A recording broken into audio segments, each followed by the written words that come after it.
Hey, Life Pixers. Hope you're having an awesome day. Are you ready to better understand yourself and learn more ways how you can become efficient and effective?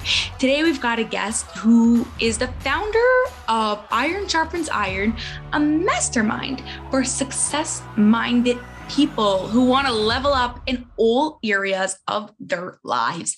Thank you so much, Aaron Walker, for being here. I am excited to be speaking with you. You want to start by telling us something that you did as a kid that your parents laugh about till today.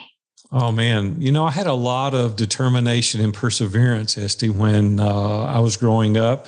That's really carried me forward into our success and significance in my life. But having a lot of determination to complete and do a good job at whatever it was that I was doing. So do you still do that today? Oh, absolutely. Yeah. It's the foundation of everything that we do, grit, determination, perseverance, to want to excel, to kind of be exceptional at everything that we do. And we've been able to really develop a strategy around how to be exceptional in everything that we do. I like that. Was that naturally born, or was that something that you developed over the years? Well, that's a great question. I think it was something developed. I don't know that you necessarily learn how to have grit and determination, perseverance. I think there's things that happen in our life that allow us to take a strong look at what we really want. And my mom was a real strong advocate of doing things right. And she wanted us to not say the word can't. She wouldn't allow me to say can't. And so she even had a little saying when I was a child: can't, couldn't do it, and could did it all. And so it's actually the first title chapter of our first chapter in my book. And so I really believe in developing a mindset of we can do something, not we can't do something. Ooh, I like that. Here at Life Picks, we talk a lot about growth mindset. I don't know how much you know about the research by Carol Dweck. Literally everything that you do is based on that mindset. So Kent is that fixed mindset who just doesn't want to do anything. Yeah. Do you remember something that you did as a little kid that you wanted to give up, and your mom was like, no, you can't say that, can't, and you could do it? Yeah, most everything that was at my home, anytime that we wanted to do anything, it didn't matter what it was. If it was to play a sport or work somewhere, we couldn't say we can't. She would say, you might not be able to do it, but you're at least going to try. And that was that growth mindset kicking in. And, Angela Duckworth talks about the word grit quite a bit. It's the common denominator among successful people. It's not education. It's not where you were raised. It's just sheer grit in our lives. And my mom instilled those values in me when I was young. Got lucky, I must say, but you put in a lot of hard work also. Okay, so tell us a little bit how you got involved just starting with Masterminds. Yeah, it's not just Masterminds. To give you context, a little bit of my story, we need to go back a bit further, if that would be okay. Yes, even better. I'll take you way back. So I'm a native Nashvilleian. I live in Nashville, Tennessee. I've been here 61 years now. I started out very poor in a very poor family. My dad was a great person. He just wasn't a very good business person. And so when I was 13, I started working at a local retail outlet here after school and on Saturdays, and really developed a desire to be in that business. And when I was 15, I decided I was going to do that professionally. So I went to summer school and night school for about 18 months. I was able to graduate at the beginning of my junior year in high school. Met a couple of guys that had a lot of money because I didn't have any, and I made a proposition to them to go in business. So I was 18 years old. I became a third owner, sweat equity. I had invested into this company, got married 2 weeks out of high school. And then I told my wife, we really need to focus on pouring the money, delaying our gratification, pouring the money back into the company. And then I was able to build a company that we sold when I was 27 years old to a Fortune 500. So it was something that we had a lot of determination to excel, and we were able to do that. Since then, it's given me the ability to embark on a number of other opportunities along the way. This is our 14th business over a 43-year period. And about 11 years ago, I went to my mastermind group. In that mastermind group is Dave Ramsey and Dan Miller and Ken Abraham, some folks that live here locally. And they encouraged me to coach. And I started coaching a couple of people after I retired, fell in love with that. Started doing a few podcast interviews. Our mutual friend, John Lee Dumas, gave me an opportunity about 7 years ago to be his guest.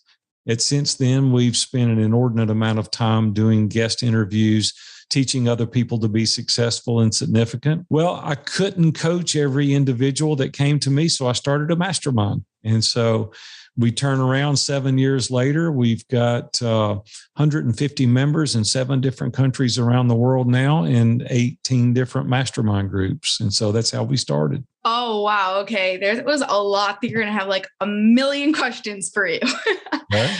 First off, just curious, what was your favorite business from all 14 of them? Yeah, I would have to say this one because we're helping change the lives of other people. It's a very significant business. There's transformation going on in the lives of our members like I've never seen.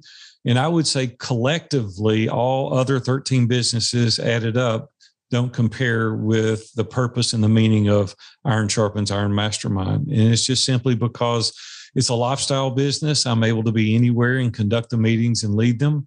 And I'm also able to have anybody that hears my voice participate in our mastermind groups because they're virtual. Oh, I love the virtual world. It's like this same time I want to be in person and just be able to work with everyone in person, but at the same time, it gives you the opportunity to work with so many people. Right. So when you were in your mastermind from like a perspective that you were saying earlier, how long were you in that mastermind for? And what other things did they help you with before you got the idea from there to work in coaching? Yeah, well, about 30 years ago, I met Dave Ramsey before he actually grew to the size he is now. There was only one radio station he was on at the time.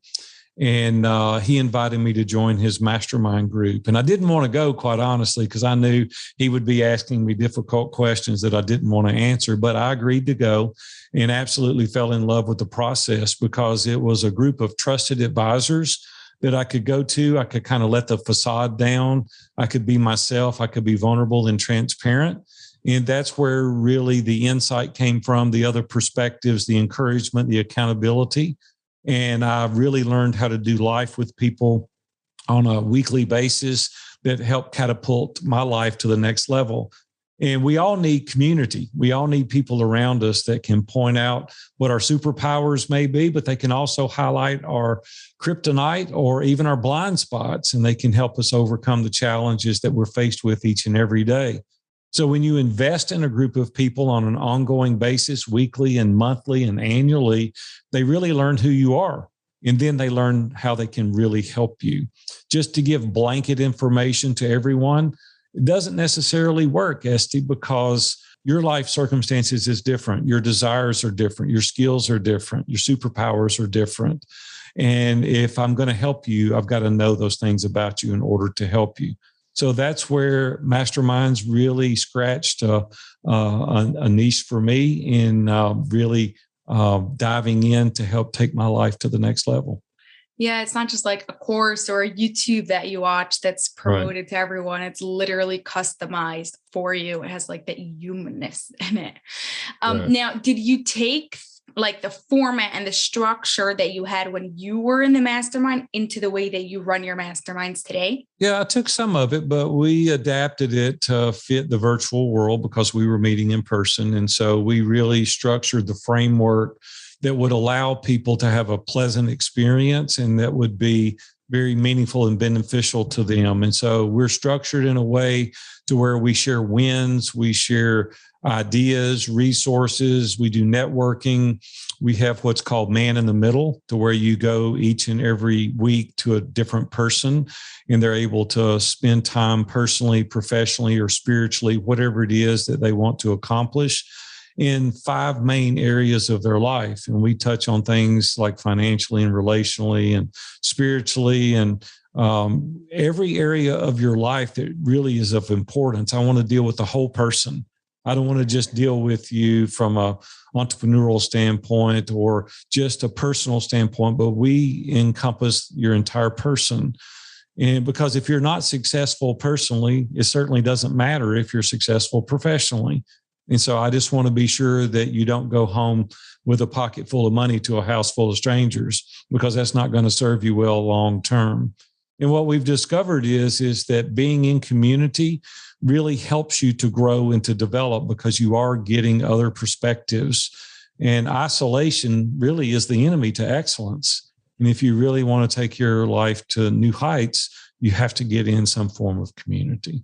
Yes. So walk us through a session. What does it look like if I were to log on to one of your mastermind groups? Yeah, well, there would be 10 people virtually, and they could be anywhere in the world. As I said earlier, we're in about 7 different countries now, primarily in the United States. But we would get on and we would shoot the breeze for a couple of minutes and just see how you're doing. And then we would ask for wins. We would say, Esty, is there wins that have happened this week that you'd like to share with the group? If there's nothing monumental, you would pass and you would say, no, it's been a pretty easy week, or maybe something exceptional happened. Then we would go around and say, hey, Esty, by the way, last week you said that you were going to accomplish this thing. Did you do that? You have already filled out an accountability tool on the Thursday prior to the meeting in those 5 areas of your life, and you've given us written explanation as to the goals that you were to accomplish and how you were going to do that. It's an accountability tool. So I see if you're making progress along the way. We also post your results in your private Facebook group to where everyone can see. Plus, we email the results to each member in the group. So we know if you're really doing the work or if you're not. Once the high fives have gone on and the congratulations for a job well done, we would then go to each man in the middle or woman in the middle, whatever the case may be. And then you would share with me, hey, I'm having challenges with cash flow, and here's what I'm doing to help improve it. Or I'm having trouble with my spouse, or I've got a wayward child, or there's some spiritual concern that you have. Whatever it is that you're dealing with that you would like the feedback or the inspiration from the group, we welcome that and we help you. Then we say, okay, Esty, what are you going to do this week to tackle this problem? And so we would come back next week, you would report back, and it's just that constant form of accountability. So that's a real brief overview, but then we share what's called a full cup. And what we mean by that is things that you really want to share with the group. Maybe it's a book you're reading. Like I shared today, I'm rereading The War of Art by Stephen Pressfield. And I say, hey, you really need to read this book. Or I'm reading Joe Navarro's new book, Be Exceptional. Or I've got this new technology that I want to share. Or I've got a new resource that I would like to introduce you to. Or there's this new course that I'm taking that I want to introduce you to. Whatever it is that's beneficial to you, or it's a new app, or it's a new technological hack, something that you are doing that's saved time, or something inspirational. There's a quote that you've heard, or there's a video, or there's a book, or there's a show, or there's a podcast, or a TED Talk, or a blog. And we all get an opportunity to share new and innovative ideas. And so then next week, we do it all again. And we do that constantly. Then we meet twice a year in person. So every March and every October, or every April and every September, they vary. But we'll get together in person here in Nashville. And then we'll have a live mastermind meetup for 2.5 days. That is outstanding. So we do that. That's cool. I'm like, you probably wait the whole year for it, or 6 months, I should say. Oh, wow. Okay. That's intense, but the accountability is really, really strong there. How do you actually divide the groups, or is it random? Yeah, normally it just depends on what time of day and the day of the week that works best for you. So we have groups that meet on Monday, Tuesday, and Wednesday, and we meet at all different times. So there's 18 groups, and so there's all different time frames. Some people, like to meet earlier that may be in Australia, or some people that may be on Pacific time want to meet a little later, than early. So it just really depends on what fits your schedule. We take applications for prospective members, and we really dive deep and make sure that you're a good fit for the group. We vet every person. So just because you have the money doesn't mean you're going to necessarily get in. There's a list of questions and there's an interview with me. And we go through, we've had hundreds and hundreds of people over the years that have gone through our program. Most people will stay 3, 4, 5 years. We have many people that have been meeting in the same groups for 5, 6 years now. And so they've kind of built their own board of directors, if you will. Yeah. So what would make someone a good fit versus someone who's not a good fit? Yeah, well, we want people, as Carol Dweck says, with a growth mindset. We don't want fixed mindsets. We want people that are really aspirational. We don't want people that are just kind of haphazard and going along with the flow. We want people that are very motivated. For the most part, in Iron Sharpens Iron, they're small business owners. There's solopreneurs. There are some corporate executives in there as well. Some people just transitioning out of the corporate world into small business primarily as our avatar.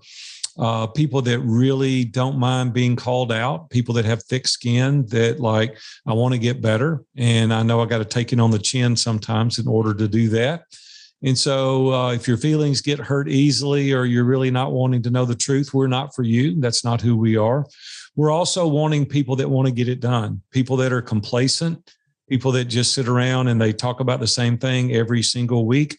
You're going to be asked to leave because you're not doing yourself justice or the people that you're surrounding yourself with. People that don't get involved in the accountability, people that don't come to the live events. We want people to be all in. And it's kind of a lifelong commitment, not realistically, but it's something that if you're just getting in to suck the group for all it's worth in 6 months and get out and go to the next thing, we're not interested in people like that, because we want people that are willing to make a commitment to really get to know everybody in the group, and not only just your group, but the other groups, because we provide a directory and we do networking opportunities to where you get to know everybody in all the groups. So you built quite a network. Now you're able to leverage other people's networks when you've got access to 150 or 200 people at your disposal.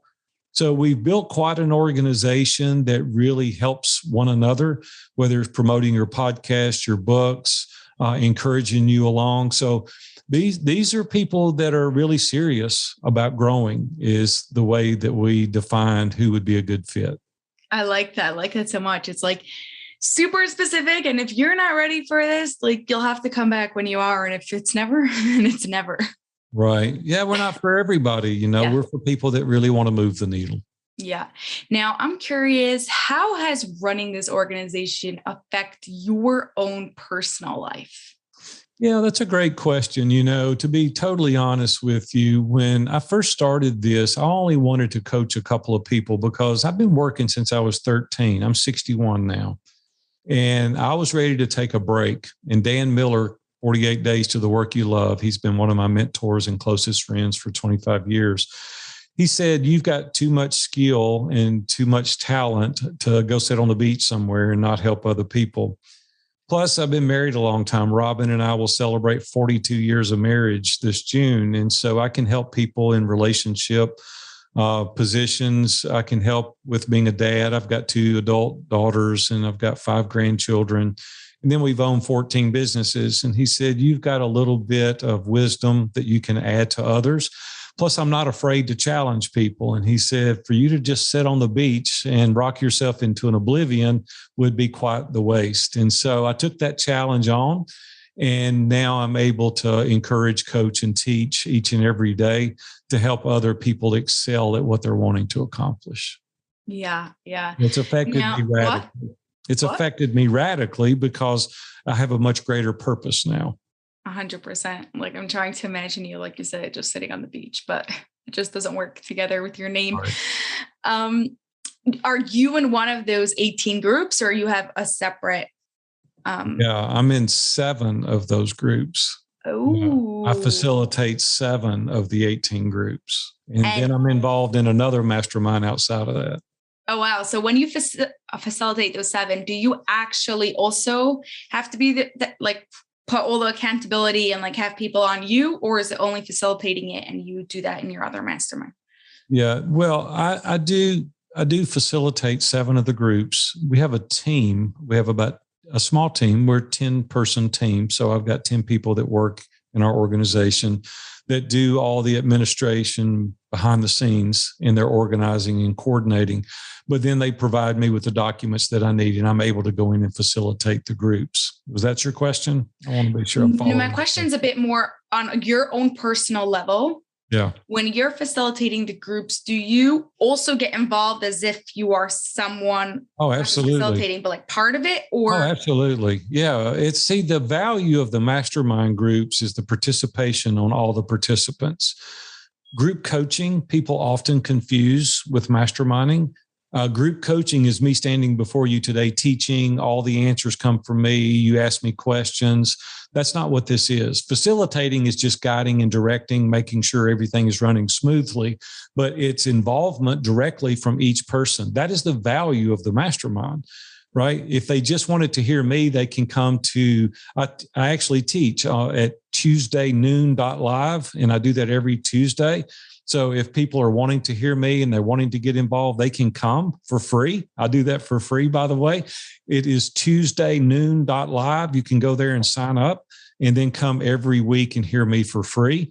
And then you have an opportunity to ask questions as well. And so if you're wanting group coaching, I can do that, and you can do it. I can do it for free. If you're wanting involved in the mastermind groups, we all get involved. And I see to it that everybody gets involved. Oh gosh. So you got 7 things that you have to put yourself through every single week. Like you get 7 times, I guess, of that. Yeah, but it's fun because you're in there doing life with everyone. You're encouraging, you're challenging. I feel a bit guilty. Oftentimes they're paying me to be in the group and I'm getting just as much value, but I've built the framework. I've built the teams, the people that are facilitating, and then put together the live events. And it's very rewarding. And it's very gratifying to be involved. And so I don't look at it as a drudgery because I want to get better. Even at 61 years old, I want to constantly be getting better. I want to learn, and I want to take my life to the next level because this is not a trial run. This is our real life. And I want to excel in every area. I don't want to coast. I don't want to put it in neutral and just coast. And that's the opportunity that we provide at Iron Sharpens Iron, is so that you can maximize your potential. Sounds like almost a dream. Do you bring everything that you do in your work and you bring it home and you're like, okay, you tell your wife, Robin, and you tell your kids and tell everyone, you have to go try this also? Or are they also in their own groups? I'm curious where your family plays into this whole. That's good. You're going to like this. My oldest daughter, her name is Brooke. She is the director of the women's groups, and she is also the chief operating officer of our entire company. And so she's very involved, very active. My wife was kind of the founder of the women's division for Iron Sharpens Iron. She said, hey, we've got to do something for the ladies as well, because it started out just men originally. And so now we have 2 divisions. We have the men, Iron Sharpens Iron for men, and we have Iron Sharpens Iron for women. And this is the division for the wives of the participants in the men's groups. And so the families are growing simultaneously. The women are growing, the men are growing.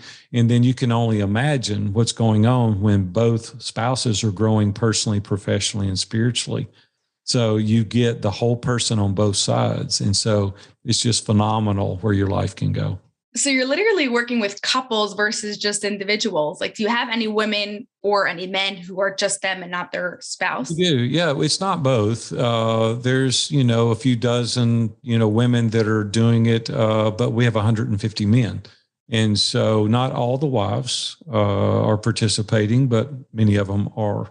That is fascinating. I just imagining them coming home after work, after their mastermind, and that's pretty sharing cool. What they've been. Think about reading The War of Art, reading Joe Navarro's Be Exceptional, and you're able to talk about that at dinner, about, the 5 traits of really being an extraordinary person. And then you're talking about self-mastery, and you're talking about communication, and you're talking about action steps, or you're talking about really understanding what psychological, comfort means in the life of each person. It's very exciting because everyone is growing. Well, you see, what happened originally is the men were kind of outpacing their spouse, and they got a little bit jealous, and they said, hey, we want to grow as well. And then we started the division for the women, and now it's just they're growing like they've never grown before. So it's really exciting to see that. I like that so much, so much. It's like the full support. You spoke earlier about the whole person. It's totally the whole person. Well, ST, I want to explain why that happened. So let me explain for a second. I got to go back just a ways. So when I was young and started my first business, I was very motivated. I was very aggressive. I got so focused on my business that it almost cost my marriage. And I came home, as I said earlier, and I had a lot of money, but I didn't really know my family like I should. And it was really a wake-up call. And then I had a horrific automobile accident back in 2001. I ran over and killed a pedestrian, and it really heightened my awareness to how fragile life is. And so I had all this time to really think through, is this the way I want to live my life? Like, what is the legacy that I'm leaving? And the legacy was that I had earned a little money. I was a poor kid from Nashville, Tennessee, made enough money to retire at age 27, but nobody cared. And I said, that's not the legacy that I want to leave. The legacy that I want to leave is ST's life is better as a result of being around me. I've helped you accomplish your goals and your dreams, and I've helped you really understand how to dodge some of the landmines that I've had to navigate through the course of my career. And I've really highlighted the things in your life that's really valuable. Like, relationships matter most. That is the thing in life that matters the most. And we take it for granted oftentimes. And then I started thinking, that's really the top of my core values. Relationships matter most, because it doesn't matter if it's a widget that you're selling or a service that you're providing. We're dealing with people. And so I really help people understand how relationships matter most. And I said, what is the other core value? And I thought, it's make it amazing. I love to make things amazing. I don't want to do it halfway. And then I thought, I don't believe in excuses. So no excuses is my third core value. It's the thing. It's like, don't give me an excuse. You can do this if you really, really want to. And then I thought, I didn't have a way when I was young, but I figured it out. So I said, my fourth core value is everything is figure outable. Like, we can figure out a way. And then for me, my last core value is truth before opinion. And for me, I established truth looking through the biblical lens. I'm Christian by faith. And so I said, that's where my true identity lies. And that gives me the ability to implement and exercise all of my core values. And so I'm helping people to get on a path to where they're living their life proactively, not reactively, because I don't want anybody to miss an amazing life. Oh, I like that so much. I'm just like imagining what the world would be like if we would use even just one. Let's say we would pick just one of those core values and work on that, what that would be like. Gosh. Now, what advice could you give to someone who maybe is not in the position to join your mastermind right now, but wants to either start a mastermind or at least get some sort of benefits of that accountability? Yeah. I'm not even suggesting that you do come to our mastermind. I don't want this to be in any way any kind of sales pitch at all. I'm telling you what's been valuable for me over the course of my life and being in community. And that can be right in your community, wherever you're at. If you're hearing my voice, just go get 2 or 3 competent, capable people that are in your inner circle possibly, and start meeting on a regular basis. Now, that is very important because a lot of life happens. And if you're not meeting on a regular basis, there's no way to keep up with anybody to give them solid advice. I have 3 accountability partners that I meet with every Monday morning at 6:30. And we've been doing this for 15, 20 years now. And they ask me very specific personal questions each and every week to be sure that I'm staying within the guardrails. I want to be sure that I stay in the center lane, and I want to live my life unbelievably well, because there's so many distractions out there today. There's so many things that can take us off course. And so I willingly subject myself to their scrutiny each and every week to make sure that I'm doing the right things as a husband, as a dad, as a person in my community, a person in my church, a person in the mastermind groups. I want to be a colleague that is supportive, that's beneficial and helpful. Well, we can't do that when we're in isolation. If you don't have these people each and every week, you don't know what you're missing. You don't know what you don't know. And you've got to surround yourself with people that can help you down that path. Now, once you get into a place and you really want to make the investment to really take your life to another level, and you're willing to have trusted advisors that are not biased in any way, that will tell you the truth, then you get involved in a good quality mastermind, either ours or someone else's. There's plenty of them out there. And then you surround yourself with these people so that you can live the abundant life that I'm talking about now. But it takes effort. We've got to do the reps. We can't just look at the weights in the gym. We've got to pick them up and do the reps. And if you're not willing to do the reps, you're not going to break down the muscle and you're not going to grow it back. And it's the same way with our life. If we're not willing to evaluate and to look at and to think through and to do a self-assessment on a regular basis, how do we know what we're not missing? And so I just want to encourage you to get in community and then search your way to find a great mastermind. I like that so much. Thank you. Thank you so much, Aaron. Before we get to our final question, where could Life Fixers connect with you, learn more about you, or maybe even join your mastermind? I think the easiest, best thing that you could possibly do is to join us on one of the Tuesday calls. Next Tuesday, I'll be leading it at noon. So it's tuesdaynoon.live, L-I-V-E, tuesdaynoon.live. Amazing. Okay. Now, because you said, not because, but just like you said earlier, that relationships are the most important thing. We also believe here at Life Fix University that relationships are at the top of the list. So here's a question that we ask every guest at the end of the show, and I'm curious to hear what your response would be, is how would you describe an extraordinary relationship without using love, trust, or connection? An extraordinary relationship without using the word love, trust, or connection. You know, I think to have an extraordinary relationship, you've got to have great character. I think you also have to have an inordinate amount of integrity. And I think you have to meet on a regular basis. So if you have a person of great character, great integrity, and meet on a regular basis, you can build an extraordinary relationship. I love that so much. Well, thank you so much, Aaron. This was really fun and interesting getting to hear about you and what you do and what you believe in. You've got really good core values, strong ones, and it obviously helped you get to where you are today. So I think just that is a reason for people to start implementing what you've done. Thank you so much. Thank you. I appreciate it. Thanks for having me on.